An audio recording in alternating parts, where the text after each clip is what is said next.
Welcome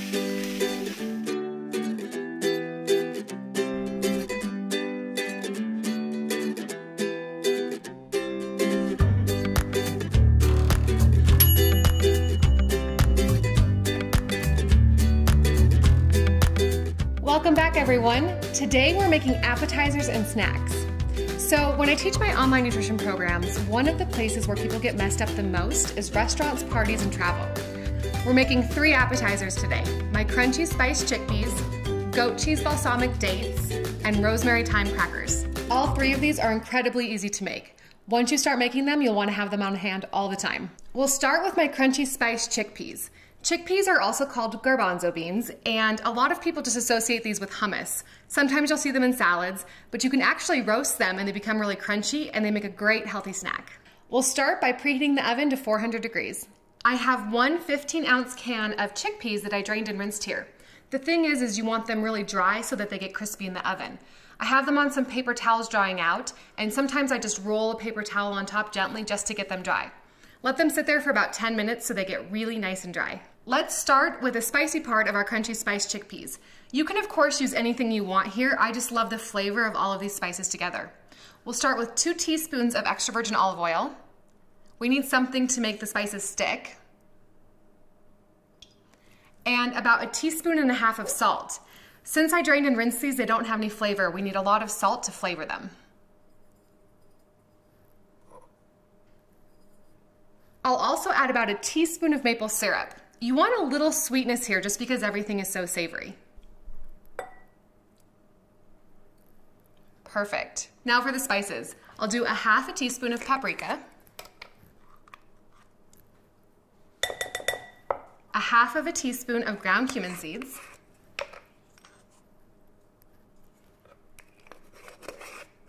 and then 1/4 teaspoon each of cayenne pepper and cinnamon.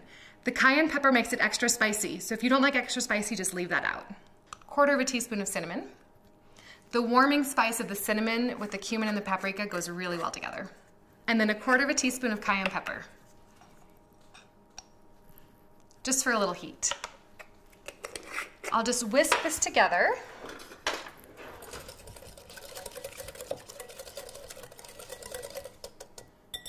And now let's add our chickpeas. And again, these are nice and dry so they get crispy.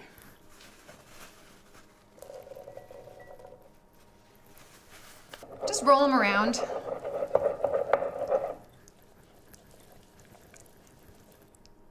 Let's put these on our baking sheet. I'll put these in the oven at about 400 degrees for 20 to 30 minutes until they're nice and crispy. You'll want to shake them about halfway through because the maple syrup will stick a little bit.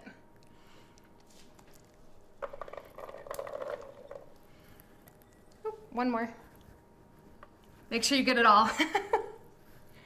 Shake it around and into the oven.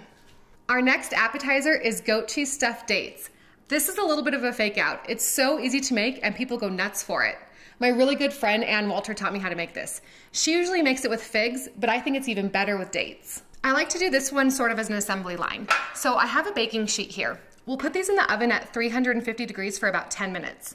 They're actually really good cold too, but there's something about putting them in the oven. They kind of all melt together. You can serve them warm, room temperature, or cold. I have 12 dates here, so this will make 24 appetizers. All you have to do is slice it in half. There's a pit in there, so pull the pit out. And we'll open all of these up. Dates are used a lot in healthy cooking because they have a wonderful sweetness to them. They're also filled with a lot of enzymes and minerals, and they're also a lot of fiber as well. They're nice and sticky, but the best way to make this is with your hands. These dates are really fresh, so they're extra sticky. That just means they're going to be extra good. Try and keep each half intact so that you can actually stuff it with the goat cheese. My dates are all ready. Let me just move this. I have my baking sheet here, and I like to do this assembly style. So I'll stuff them all with goat cheese and line them up, stick an almond on top, and we'll pop them in the oven. The best thing to do is to do it with your fingers. I've tried using a spoon and different things. It's a little messy, but using your fingers works the best. You want about anywhere from 1/4 to 1/2 or even more goat cheese for each of them. It depends on the size of your dates. You just want to stuff the middle of the date with goat cheese and a little more can come out. I actually don't eat a lot of dairy, but I do use goat cheese occasionally. Goat cheese is a little different than cow's cheese. Goat cheese is full of medium chain fatty acids, and cow's milk is full of long chain fatty acids. Medium chain fatty acids are just a little bit easier to digest, and people who have a dairy intolerance seem to do better on goat cheese than they do on cow's milk cheese. You'll rarely find fresh dates. They'll almost always be dried, and like I mentioned, these are the medjool dates. I like these just because they're really big and plump.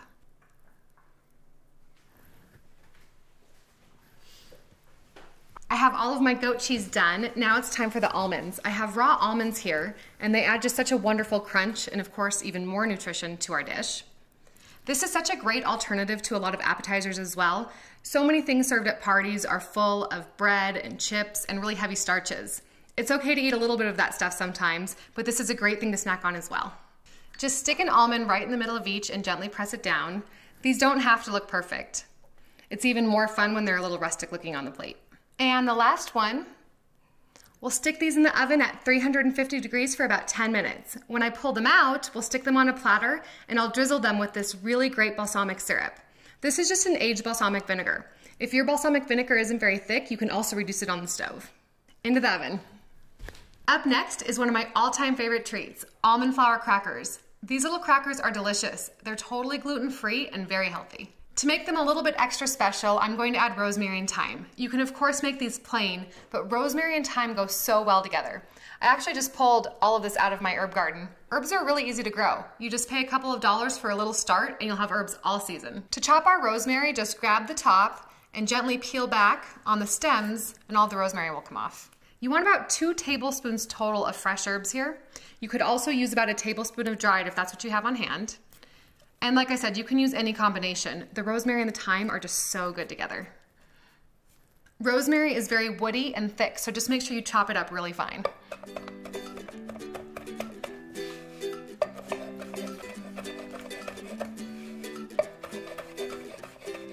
It already smells so good in here. The second you start cutting it, all of the essential oils come out. Rosemary is good in just about anything. It's used in savory cooking and in sweet cooking. Rosemary oil actually has a lot of healing benefits as well.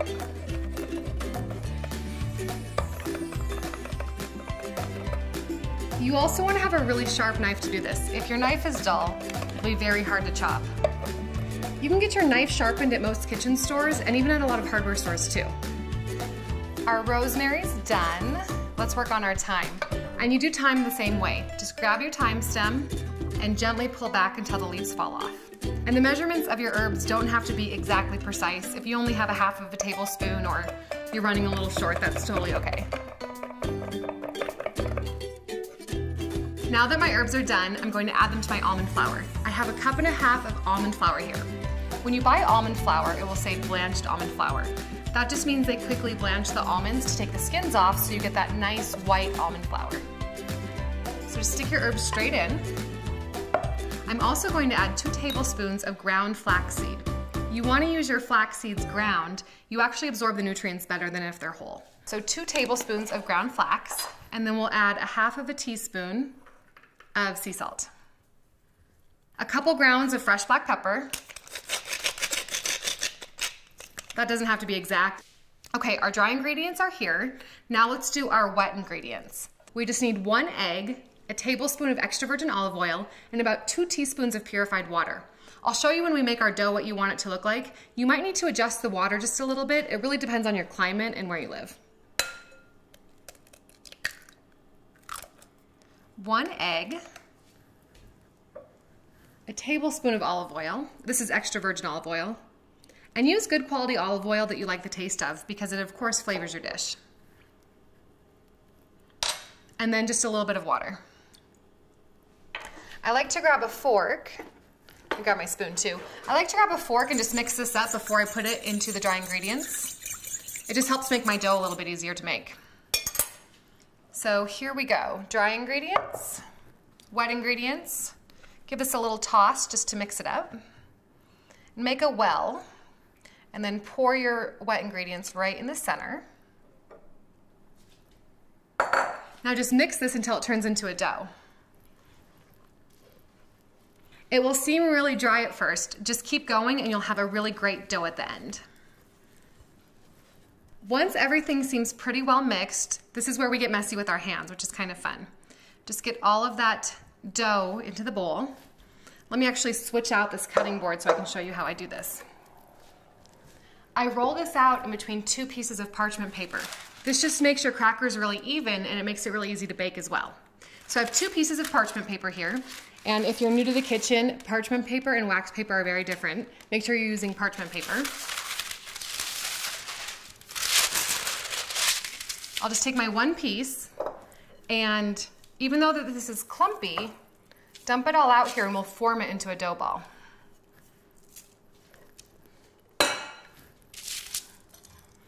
Just use your hands and form this into a nice dough ball. Once you have your dough ball formed, and again, it doesn't have to be perfect, shape it into a disc. And I know it's clumpy, but it will roll into beautiful crackers. Let me just wash off my hands here. And then grab your other piece of parchment paper. Put it right on top and press down. And then take a rolling pin and just gently roll back and forth. You want these to be about 1/8 of an inch thick. Don't roll them too thin because they'll break, but you don't want them to be thick like cookies.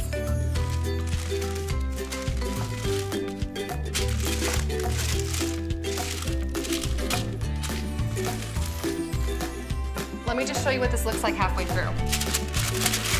This will start to roll out into a really nice dough. And because we're using parchment paper, it doesn't stick.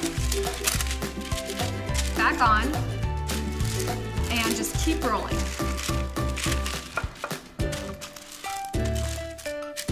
Just keep rotating this a few times until you have it nice and rolled out.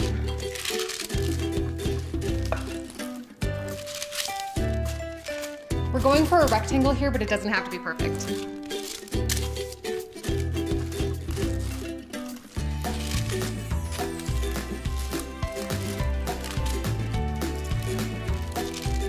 Now that I have this rolled out, let me show you what this looks like. And you can see all of the rosemary and thyme. This is so good. It smells so delicious. I actually cut this with a pizza cutter. Let me grab it. And when we put this in the oven, if we put all these little scraps on the sides, they're going to burn. So I just cut straight down, about 1-inch slices. It doesn't have to be exact. I actually do have a ruler in my kitchen, and I've tried to get this exactly straight, but I think it's more fun when they're a little off. And just peel the sides away. You can take this extra dough and bake it into more crackers when you're done if you want to. Let's go the other way. Again, into 1-inch slices. Try to get all of these the same size so that they bake at the same time. I've tried to think of different ways to do this to make it less messy or not have so much dough left over at the end, but this really is the best way to bake it. All right, then just take your dough ball and kind of clean up the sides of your parchment paper. Any little bits might burn in the oven. I know this is a little bit of a long process, but it's so worth it because these crackers are so delicious. Here's the best part. I just slide this entire piece of parchment paper onto my baking sheet. I put this in the oven at 350 degrees for about 10 to 12 minutes, and we'll have perfect crackers. You don't even need to separate them. After they bake, they'll come apart perfectly. And into the oven. While my crackers are in the oven, I have my chickpeas and my dates here for you. I plate these up really simply. I like to use white dishes because I think it really makes the food pop. So I'll just pour these in. You can see these turned out perfectly. They actually kind of remind me of corn nuts a little bit, but these are much healthier for you. So I'll just dump them in this bowl. You can hear how crispy they are. And they rolled right off of my baking sheet because I shook it a few times while it was baking. Next, let's plate up my dates. I love doing these on a round plate and doing it in a flower pattern. Let me show you how.